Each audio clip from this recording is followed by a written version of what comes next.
مر کے بھی نہیں مرنے والے، ہم لوگ ہیں رضا والے، ہم لوگ ہیں رضا والے۔ جب بھی کوئی شب قدر ہو، شب برات و شب معراج، جہاں بھی نوافلوں کا ذکر ہے، یہ نوافل اس آدمی کے لیے ہیں جو صاحب ترتیب، یعنی جس کی زندگی میں کوئی نماز قضا نہیں، یا کوئی قضا بھی ہوئی تو اس نے اس کو پڑھ لیا، نوافل وہ پڑھے گا، بلکہ ان 5 وقتہ نمازوں میں بھی۔ بلکہ اس میں تمام لوگ اس بات کی کوشش کریں کہ جو زندگی میں ان کی نمازیں قضا ہوئیں ان نمازوں کو قضا کریں، نوافل کو ترک کر کے، سنت غیر موقدہ کو ترک کر کے، تمام کی جگہ انہیں نوافل چھوڑ کر وہ فرض پڑھنے ہوں گے کہ جو ان کے فرض قضا ہوئے۔ اعلیٰ حضرت فاضل بریلوی نے فتاوی رضویہ میں تفصیل سے یہ فتویٰ لکھا کہ جس کے ذمے فرائض ہوں اس کا نفل قبول نہیں ہوگا۔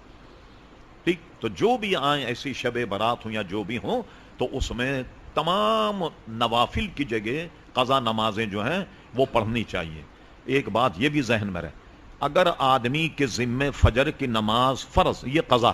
وہ اگر 2 لاکھ نوافل بھی پڑھ لے تو وہ فرض کے درجے کو نہیں پہنچ سکتا، اس لیے کہ فرض ہے، نفل نفل۔ تو ہر وقت آپ یاد رکھیے جب نماز پڑھیں تو ایک معمول بنا لیجئے کہ روزانہ 6 نمازیں آپ قضا کریں، 5 فرض اور وتر، یہ 20 رکعتیں ہوتی، اس کو آپ تقسیم کر لیں دن کے حصے میں اور ان نمازوں کو ضرور پڑھیں۔ اور اس میں یہ بھی ہے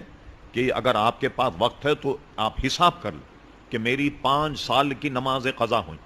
تو روزانہ آپ 5 دن کی قضا کر، اور اس میں ترتیب کی بھی ضرورت نہیں، ایک نماز میں آپ آئیں تو 5 نمازیں فجر کی پڑھ لیں، ظہر میں 5 نمازیں ظہر کی پڑھ لیں، عصر میں 5 نمازیں پڑھ لیں، یا اس سے ترتیب بدل بھی جائے تو بھی کوئی حرج نہیں، مگر پوری تعداد مکمل کیجیے۔ اب ظن غالب ہو جائے کہ آپ کی تمام نمازیں اب جو قضا تھیں وہ پوری ہو گئیں تو اس کے بعد میں آپ نوافل جو ہیں ان کو پڑھیے گا، اس سے پہلے آپ کو فرائض۔ بالکل اسی طرح جب آپ آدمی گناہ گار ہے،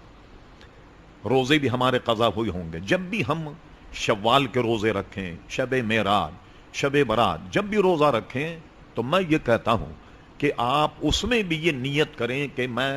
روزہ رکھنے کی نیت کرتا ہوں جو زندگی میں میرا سب سے آخری میں قضا ہوا روزہ، فرض روزے، اس کی نیت کرتا ہوں۔ اس سے فائدہ یہ ہوگا کہ آپ کے ذمے اگر فرض ہے فرض ادا ہو گیا، اور اگر فرض آپ کے ذمے نہیں ہے از خود و نفل ہو جائے گا۔ جی جناب، اور کوئی اس پر ہماری پوری کتاب بھی ہے، مبارک راتیں، یہ پڑھیے آپ۔ اور یہ نوافل ہے نا، شب قدر، شب برات، یہ اپنے وقت کے عظیم محدث شاہ عبدالحق محدث دہلوی رحمۃ اللہ علیہ، بہت پرانے محدث ہیں، 1052 ہجری کو ان کا انتقال ہوا۔ ان کی کتاب ہے عربی ما ثبت من السنہ، اس میں انہوں نے 12 مہینوں میں جو عمل کیے جائے، نوافل پڑھے جاتے ہیں، ان سب کو حدیثوں سے، آثار سے، سب سے انہوں نے اس کو نقل کیا۔ جی وعلیکم السلام۔